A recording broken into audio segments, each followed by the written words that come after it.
2 juta, juara 2 adalah 1,5 juta, juara 3-nya adalah 1 juta. Tentunya ditambah dengan trofi dan piagam penghargaan dari kami, ya.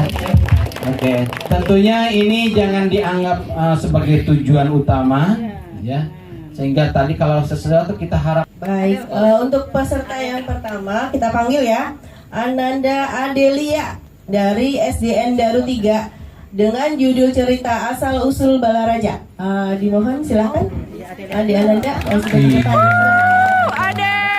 On-nya. Iya. Tes dulu. Iya, ya. Ya, Dek. Ayo, silakan. Iya, oke, silakan. Adelia. Assalamualaikum warahmatullahi wabarakatuh. Waalaikumsalam warahmatullahi wabarakatuh. Perkenalkan, nama saya Adelia dari SDN Daru 3 Kabupaten Tangerang, Banten.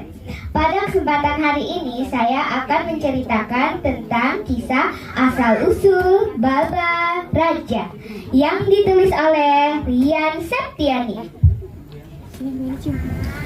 Dahulu kala, pada saat raja dari Kesultanan Banten akan mengadakan perjalanan ke Cirebon ataupun yang bisa disebut juga Batavia, sebuah tempat di kampung Talagasari sering dijadikan tempat peristirahatan sang raja. Suasana kampung Talagasari yang asri dengan aliran sungai Cimanceri yang jernih menambah kenyamanan kampung itu. Pemandangannya pun sangatlah indah. Memandang alam dari atas bukit, sejauh pandangku lepaskan sungai tapak berliku, sawah hijau terbentang bagai permadani di kaki langit. Gunung menjulang berpayung awan, oh indah pemandangan. Penduduknya pun hidup dalam kesederhanaan dengan mengandalkan lahan pertanian sebagai mata pencariannya. Kampung tersebut banyak dilalui oleh para penduduk dari berbagai daerah sehingga menjadi ramai dan terkenal. Karena keelokan dan keasrian kampung Talagasari, sang raja yang pada waktu itu dalam perjalanan pulang memerintahkan kepada pengawalnya untuk membuatkan ia balai karena ia ingin beristirahat. Ia lelah setelah melakukan perjalanan yang jauh, tapi ia bingung mau beristirahat di mana. Lalu ia menoleh ke arah sungai Cimanceri yang jernih itu, dan ia mempunyai ide untuk membuat balai dekat sungai itu. Lalu sang raja langsung memerintahkan pengawalnya. Kata raja, "Hei kau pengawal, buatkan aku balai. Aku ingin beristirahat. Aku lelah. Cepat!" Lalu kata pengawal, "Baik raja, aku akan membuatkan balai untukmu." Lalu pengawal pun langsung membuatkan balai untuk sang raja. Balai sudah siap. Lalu sang raja langsung beristirahat di balai itu.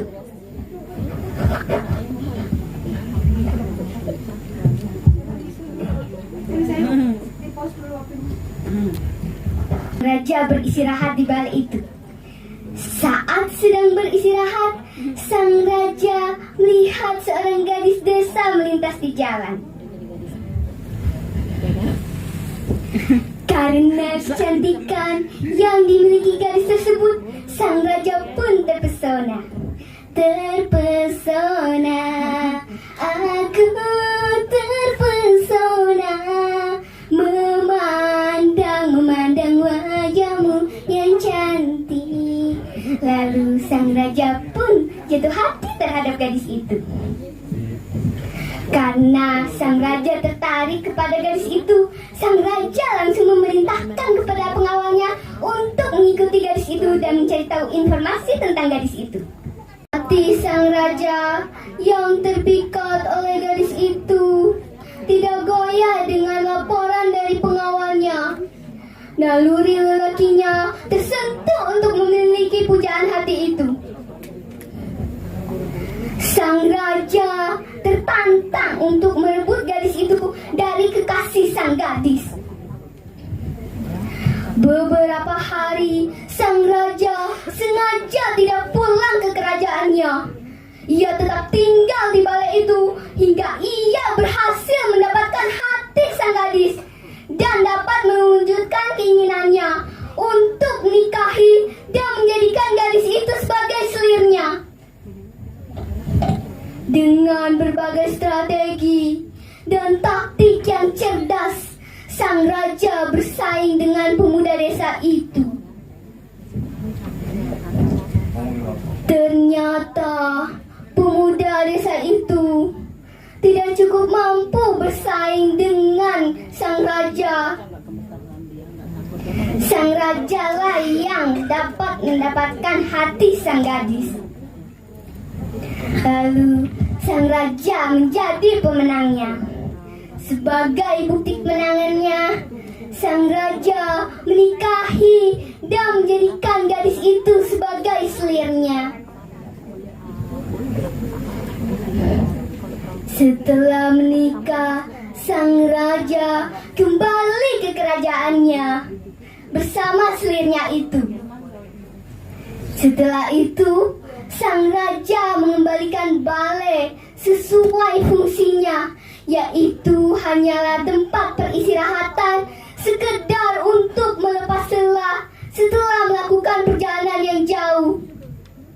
Dan masyarakat menamakan wilayah itu dengan sebutan Balai Raja, yang artinya adalah berawal dari kata balai, artinya adalah tempat peristirahatan berukuran lebih kecil dari rumah biasa, berbentuk panggung yang terbuat dari bambu. Dan raja artinya adalah penguasa suatu wilayah. Kemudian Balai Raja mengalami perubahan penyebutan menjadi Balai Balaraja. Kisah-kisah selanjutnya mengenai anak dari selir raja sudah tidak ada lagi yang menceritakannya. Hanya bekas makam di desa Bunarlah yang dipercayai oleh masyarakat akan terkaitan antara makam dan peneman cerita tentang cikal bakal nama Bala Raja. Sebagian masyarakat pun percaya bahwa di desanya ada makam bekas dari keluarga raja. Cerita lain pun bergulir di tengah masyarakat tentang penamaan Bala Raja. Suatu ketika ada 3 penguasa dari tanah Sunda, yakni Banten, Sumedang, dan Cirebon. Mereka mengadakan pertemuan untuk membagikan wilayah teritorial kerajaannya. Dan mereka memilih wilayah 3 raksa untuk tempat mereka bertemu. Dan saat pertemuan, masing-masing raja membawa pasukan untuk mengawal mereka. Dan seluruh pasukan ditempatkan di wilayah camp. Dan karena banyaknya bala tentara saat pertemuan tersebut dan dijadikan satu, masyarakat menamakan wilayah itu Bala Raja. Balara artinya adalah pasukan dan raja artinya adalah penguasa suatu wilayah. Jadi Balaraja adalah tempat berkumpulnya tentara raja. Balaraja pun pernah dijadikan kamp tentara kolonial Belanda dan Jepang pada masa penjajahan. Sekian cerita yang saya sampaikan, semoga bermanfaat bagi kita semua dan dapat menambah ilmu pengetahuan kita tentang asal-usul dan arti dari nama sebuah daerah. Mohon maaf bila ada kata yang salah selama saya bercerita. Sekian, terima kasih. Wabillahi taufiq wal hidayah. Wassalamualaikum warahmatullahi wabarakatuh. Waalaikumsalam